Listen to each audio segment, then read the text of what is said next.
নমস্কার, আমি অ্যাস্ট্রোলজার শ্রী অজয়। দর্শক বন্ধু, আশা করি আপনারা সবাই সুস্থ আছেন, ভালো আছেন ও সাবধানে আছেন, আর তার সঙ্গে আমার অনুষ্ঠান দেখছেন।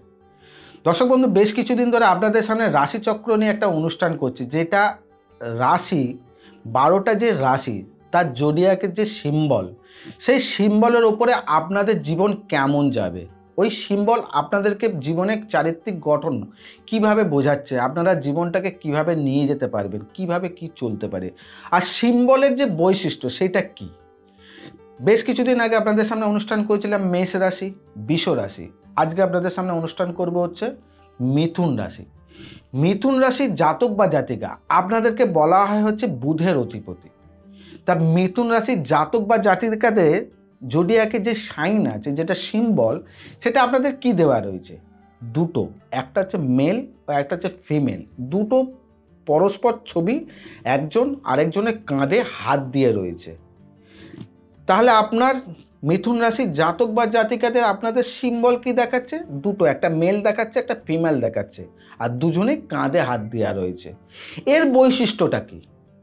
এবারে তার সঙ্গে দর্শক বন্ধু আর একটা জিনিস বলি, রাশিচক্রে যে বলা হয় মিথুন রাশি ও কন্যা রাশি, এই দুই রাশি অধিপতিকে বুধ। তাহলে আপনার ভাবনা চিন্তা দেখুন, যদি মিথুন রাশি জোডিয়াকে সাইন কি দেখাচ্ছে?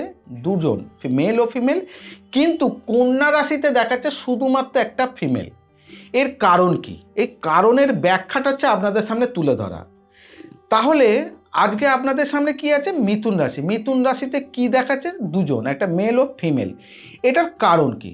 দেখুন, মিথুন রাশির জাতক বা জাতিকা আপনাদের মধ্যে অন্য কিছু দিতেই পারতো, মেল ও ফিমেলের ছবি না দিয়ে কোনো একটা অ্যানিমেলের ছবি দিতে পারতো, কোনো অন্য কোনো ছবি দিতে পারতো। শুধুমাত্র আপনাদেরকে মিথুন রাশির জাতক বা জাতিকার জোডিয়াকের সাইনে এটাই দেওয়া হয়েছে। কেন? কারণ আপনি আপনার মিথুন রাশি আপনি মিলিয়ে দেখুন, আপনার মধ্যে এই জিনিসগুলো বৈশিষ্ট্য থাকবে, তবেই কিন্তু জোডিয়াকের সাইন কিন্তু আপনাদেরকে এটাই দিয়েছে। এই হচ্ছে বৈশিষ্ট্যটা। আর পৃথিবীতে যতগুলো রাশি আছে, যত মানুষ আছে, যাদের মিথুন রাশি তারা ঠিক এই ক্যারেক্টারেরই হবে, এর বাইরে কিছু হবে না। শুধুমাত্র মিথুন রাশি জাতক বা জাতিকা আপনারা দেখবেন খুব কমার্শিয়াল, আপনারা খুব কমার্শিয়াল। এক এক সময় দেখবেন আপনাদের কমার্শিয়ালটা এত পরিমাণে হবে, আপনাদের মধ্যে পুরুষত্ব ব্যাপারটা বিশাল। আবার আপনাদের মধ্যে বিপরীত লিঙ্গ আছে, কেননা মেলও আছে ফিমেলও আছে। আবার আপনার মধ্যে এমন ইমোশনাল হবেন, আপনাদের ইমোশনাল এমন থাকবে, ঠিক আছে সর্বদিক থেকে বজায় রাখা, ঠিক আছে মানিয়ে নেওয়া, ঠিক আছে সব কিছু ঠিক মতন করে নেওয়া, এই জিনিসগুলো কিন্তু আপনাদের মধ্যে দোনোমনো। তার জন্য দেখবেন মিথুন রাশির জাতক বা জাতিকা সবসময় কিন্তু দু নৌকোয় সবসময় চলে, দোনোমনো ভাবনা চিন্তা। একবার ভাবছে কমার্শিয়াল চিন্তা ভাবনা নিয়ে এগোবো, আরেকবার ভাবছে না ইমোশনাল। একটা মানুষের সঙ্গে কেমন ধরুন আপনাদেরকে বোঝাই, ধরুন কোনো জায়গাটা ঝামেলা হচ্ছে, মিথুন রাশির জাতক বা জাতিকা আপনি ওখানে উপস্থিত রয়েছেন, আপনি নিজেকে একটু মিলিয়ে দেখবেন, দেখবেন কোনো জায়গায় ঝামেলা হচ্ছে, আপনি ওখানে গিয়ে কিন্তু ঝামেলার মধ্যে উত্তেজিত হয়ে আপনি কিন্তু দুটো কথা বলবেন না। আগে আপনি করবেন তাতে কী হয়েছে, থাক না, ছেড়ে দিন না, কী দরকার আছে ঝামেলা। এই যে আপনি আগে কিন্তু জিনিসটাকে ব্যালেন্স করে দেওয়ার চিন্তা ভাবনা করছেন। এবার যখন দেখলেন ব্যালেন্সটা আপনি চেষ্টা করলেন, কিন্তু ব্যালেন্সের কোনোভাবে রিপ্লাই এলো না, উল্টে আপনাকে কিন্তু দুটো উল্টো কথা বলে, তখন কিন্তু আপনার মধ্যে কমার্শিয়াল বেসটা চলে আসবে। কোনখানে আপনাদের মধ্যে যে মেল ক্যারেক্টারটা রয়েছে, সেই মেল ক্যারেক্টার, তখন আপনার মধ্যে উগ্রতাটা বেড়ে আসবে, তখন আপনি তার প্রতি উগ্রতা দেখাবেন, তার মধ্যে আবার এ করবেন, আবার নিজেকে আপনি ক্যালকুলেশন করবেন, না ঠিক আছে হয়ে গেছে থাক বলে আপনি আবার নিজে সরিয়ে চলে আসবেন। এইটাই হচ্ছে মিথুন রাশির জাতক বা জাতিকা। কোনো সময় দেখবেন মিথুন রাশির জাতক বা জাতিকা খুব কমার্শিয়াল, বাড়িতে কিছু করতে চাইবে না, আবার ওর মধ্যে এমন ইমোশনাল হয়ে যাবে, ঠিক আছে আজকের দিনে বাড়িতে রান্নাবান্নাটা আমি করব, খুশি মনে করবে এই জিনিস। কিন্তু এরপরেও আবার যদি দেখা যায়, এখানে শুধুমাত্র রাশি হলো, আমাদের রাশিতেই কিন্তু জীবন চলে ধরে রাখা যায় না।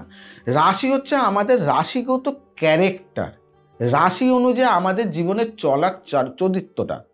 কিন্তু তো আমাদের যে একটা দেহ আছে, আমাদের একটা মন আছে, সেইটাকে কে বিরাজ করে? সেটাকে করে হচ্ছে লগ্ন।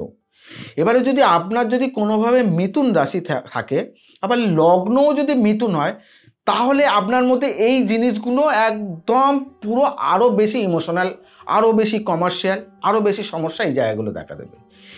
কেননা দোনো ব্যাপারটা কিন্তু রয়েছে, দুটো ক্যারেক্টার, তো একটা মেল একটা ফিমেল, দুটোতে ক্যারেক্টার আপনাকে দেখাচ্ছে। সব জায়গায় আপনি ব্যালেন্স করার চিন্তা করবেন, আবার সব জায়গায় আপনার উগ্রতা কাজে লাগবে। এবারে যদি আপনার কোনোভাবে লগ্ন যদি পরিবর্তন হয়ে থাকে, লগ্ন কোনোভাবে দেখা গেল হয়তো তুলা রয়েছে, তুলার আবার বৈশিষ্ট্য কী আছে সেটাকে দেখতে হবে, তুলা কি ক্যালকুলেশন করে, তুলার ক্যারেক্টার কি, সেইটা অনুযায়ী আপনার মধ্যে সেই জায়গাগুলোকে ভাঁজিয়ে ধরবেন। যেমন ধরুন আপনি কারোর সঙ্গে কোনো একটা কথা হচ্ছে, আপনি ভাবছেন আমি যদি এই মানুষটাকে সাথ দিই তাহলে ওই মানুষটা হয়তো কষ্ট পেতে পারে না, এইখানে আপনি আমার বুদ্ধি লাগাবেন। মিথুন একটুখানি বেশি এখানে ক্যালকুলেশন করে, আর না বুদ্ধি লাগাবে কি একটু শান্ত মাথায় বোঝালো কি বুঝিনি, না গো ওই জায়গাটা এরকম সমস্যা, ওই জায়গাটা থেকে যদি সবাইকে পারমিশন নিয়ে কিংবা ওই জায়গাটা করে নিলে, ব্যালেন্স করাটা কিন্তু এই জায়গাটার মধ্যে মিথুন রাশি প্রচণ্ড পরিমাণে থাকে।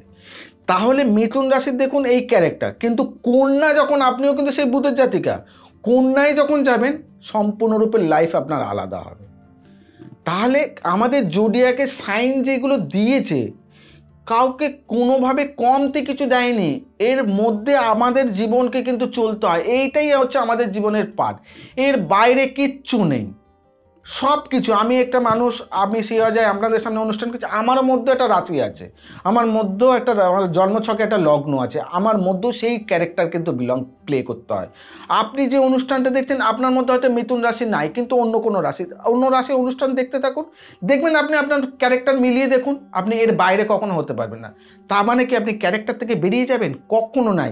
ওই ক্যারেক্টারটাকে আপনি আঁকড়িয়ে ধরুন, ওই ক্যারেক্টারের উপর আপনি প্রেশার দিন, ওই ক্যারেক্টারের মধ্যে আপনি ঝাঁপিয়ে পড়ুন, তাহলে দেখবেন আপনার কেরিয়ার, আপনার সব সাকসেস, আপনার যে জীবনের লাইফে এগোনোর জায়গা, সেই জায়গাটা আপনি আরও নিজেকে তৈরি করে নিতে পারবেন, আরও স্মুথ যেতে পারবেন।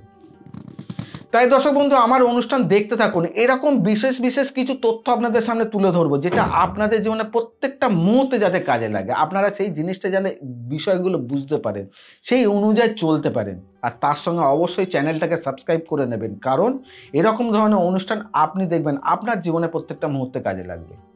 তার সঙ্গে বেল বাটনটাকে প্রেস করবেন, নোটিফিকেশনের মাধ্যমে আপনার কাছে সবার আগে পৌঁছক।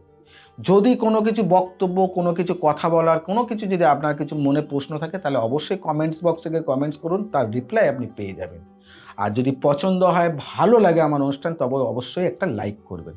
আজকে এখানে বিদায় জানাই, তাই সবাইকে বলবো সুস্থ থাকবেন, সাবধানে থাকবেন, যেটা বারে বলি, পজিটিভ চিন্তা করবেন, নেগেটিভ নয়। নেগেটিভ ভাববেন, দেখবেন আপনার মধ্যে নেগেটিভ হবে।